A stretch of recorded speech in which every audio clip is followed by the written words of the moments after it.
What would the Stoics think of cults?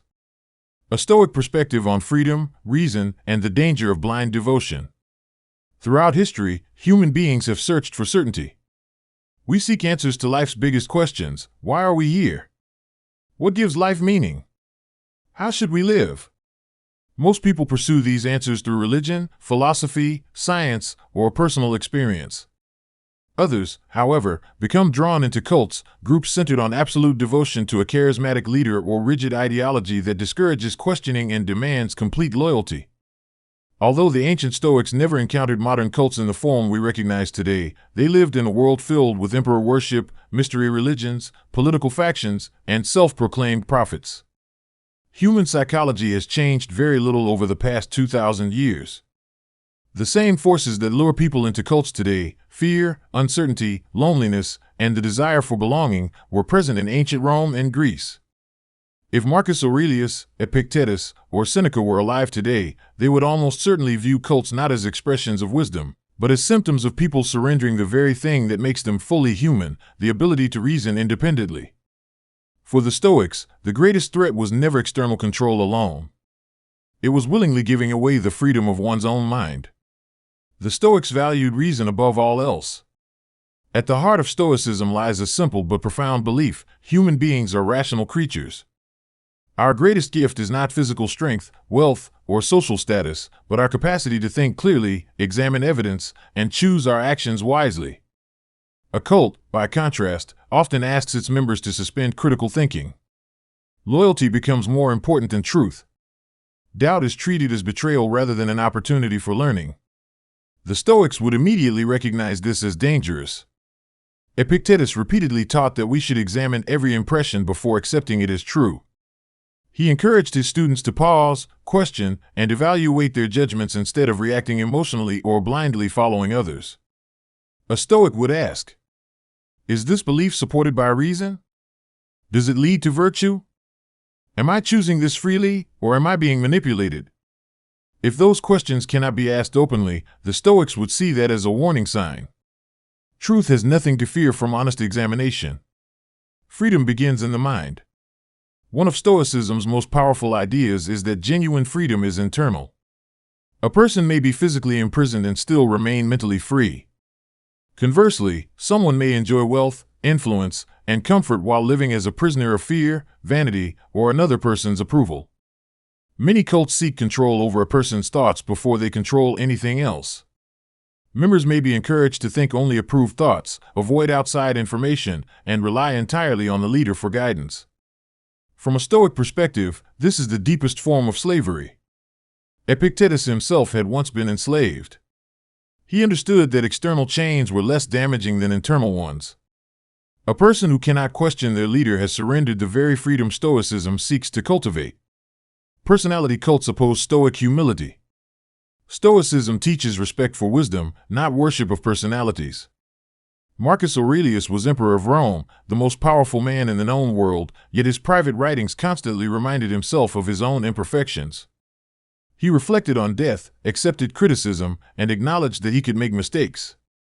A genuine Stoic leader would encourage others to develop their own judgment rather than dependence. Cults often move in the opposite direction. The leader becomes infallible. Every decision is treated as perfect. Failures are blamed on followers. Successes belong exclusively to the leader. The Stoics would likely see this as a dangerous expression of ego. No human being is above reason. No one deserves unquestioning devotion. Wisdom invites dialogue. Vanity demands obedience. Virtue cannot be forced. For the Stoics, the highest goal in life is virtue. Wisdom, courage, justice, and self-control are qualities that must be chosen freely. A person cannot be bullied into becoming virtuous. Nor can morality exist simply because someone follows orders. History offers countless examples of ordinary people committing terrible acts because an authority figure instructed them to do so. The Stoics would reject the excuse, "I was only following orders." Every individual remains morally responsible for their own choices. If a cult demands behavior that violates justice, honesty, or compassion, the Stoic response would be clear. Choose virtue over obedience. No leader outranks conscience. Emotional manipulation clouds judgment. Stoicism does not reject emotion, but it warns against allowing emotion to overpower reason. Fear is among the most common tools of manipulation. Some cults convince followers that disaster awaits anyone who leaves. Others promise exclusive salvation or insist that outsiders are dangerous and corrupt. These emotional appeals bypass careful thinking. The Stoics would encourage people to ask whether such claims withstand rational examination. Fear is not evidence. Excitement is not evidence. Charisma is not evidence. Only reason, tested through observation and reflection, deserves our confidence. Belonging is a human need. The Stoics would also recognize why cults attract people. Human beings long to belong. Loneliness can make almost any community appear attractive. Many cults initially offer friendship, acceptance, purpose, and identity. These are genuine human needs. Stoicism never denies this. Instead, it teaches that meaningful relationships should be built upon mutual respect and shared virtue rather than dependence or control. True friendship allows disagreement. Healthy communities encourage growth. A group that isolates members from family, discourages independent thought, or demands unquestioning loyalty has moved away from virtue and toward domination. The danger of external validation. Stoicism repeatedly warns against placing happiness in things outside our control. When self-worth depends entirely on a leader's approval, emotional stability disappears. Followers may constantly seek recognition, fearing rejection or punishment if they disappoint the group. The Stoics believe this dependence destroys tranquility. Peace comes from living according to virtue, not from receiving praise. The opinions of others, including admired leaders, remain outside our control. Building one's identity upon external approval creates permanent insecurity. Courage includes standing alone. Leaving a cult often requires extraordinary courage. People risk losing friends, family, identity, and purpose. The Stoics admired courage not because it eliminates fear, but because it enables action despite fear.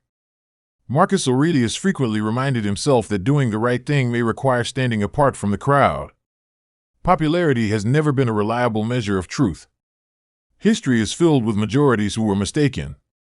A Stoic would rather walk alone with integrity than belong to a group built on deception. Examine yourself before following anyone. One lesson appears repeatedly throughout Stoic writings: self-examination. Before criticizing others, examine your own beliefs. Ask yourself, why do I believe this? Am I following evidence or comfort? Am I afraid to question my assumptions? Would I change my mind if convincing evidence appeared? These questions protect the mind from manipulation. A person who regularly examines their own thinking becomes far more difficult to deceive. Modern cults extend beyond religion. The Stoics would likely recognize that cult-like behavior can appear almost anywhere. Politics. Corporations. Online influencers. Financial movements. Celebrity fandoms. Even philosophical communities. Whenever loyalty replaces truth, whenever criticism becomes forbidden, and whenever identity depends entirely on group membership, the seeds of cult thinking begin to grow. Stoicism would urge caution. No idea should become immune to examination. No leader should become beyond criticism. The 4 cardinal virtues as a safeguard. Stoicism's 4 cardinal virtues offer a powerful defense against cult manipulation. Wisdom asks us to think critically, seek evidence, and avoid deception. Justice reminds us to treat every person fairly and reject systems that exploit others. Courage empowers us to question authority and leave unhealthy environments, even when doing so is difficult. Self-control protects us from impulsive decisions, emotional manipulation, and dependency. Together, these virtues strengthen the mind against blind devotion. The Stoic view of authority. The Stoics did not reject authority itself. Marcus Aurelius served as emperor. Seneca advised an emperor. Epictetus taught students who sought guidance. What mattered was the purpose of authority. A wise teacher equips students to think for themselves. A cult leader seeks followers who stop thinking altogether. The Stoics respected teachers because they illuminated reason, not because they replaced it. Any authority that discourages questioning has ceased serving wisdom. Freedom through philosophy. Ultimately, Stoicism is a philosophy of liberation. Not liberation from hardship, criticism, or mortality, but liberation from ignorance, fear, and dependence. The Stoics believed that each individual possesses the capacity to cultivate wisdom through reflection, discipline, and honest inquiry. No intermediary owns truth. No leader monopolizes virtue.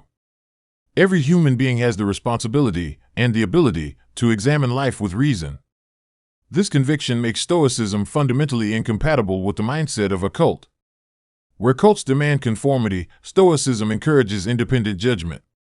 Where cults foster dependency, Stoicism cultivates inner strength. Where cults often rely on fear, Stoicism teaches courage. Where cults elevate personalities, Stoicism elevates principles. Conclusion. If the great Stoic philosophers were observing the modern world, they would likely see cults not simply as unusual organizations but as cautionary examples of what happens when people surrender their reason in exchange for certainty.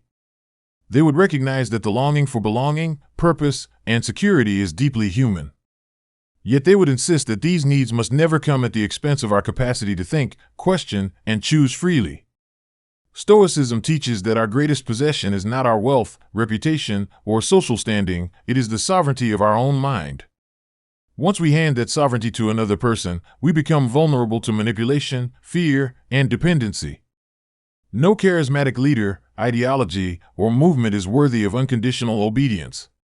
Every belief should be examined in the light of reason, every authority should remain accountable, and every individual bears responsibility for their own moral choices. Perhaps the greatest lesson the Stoics would offer is that true freedom cannot be given by a leader, purchased through membership, or secured by blind faith.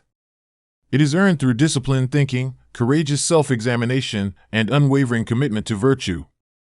A wise teacher points us toward that freedom. A cult asks us to surrender it. For the Stoics, the choice would be clear. Better to walk the difficult path of independent reason than the comfortable road of unquestioning obedience. A peaceful life is not built by following personalities but by cultivating wisdom, justice, courage, and self-control, qualities that no cult can manufacture and no leader can bestow. They must be developed within, one deliberate choice at a time.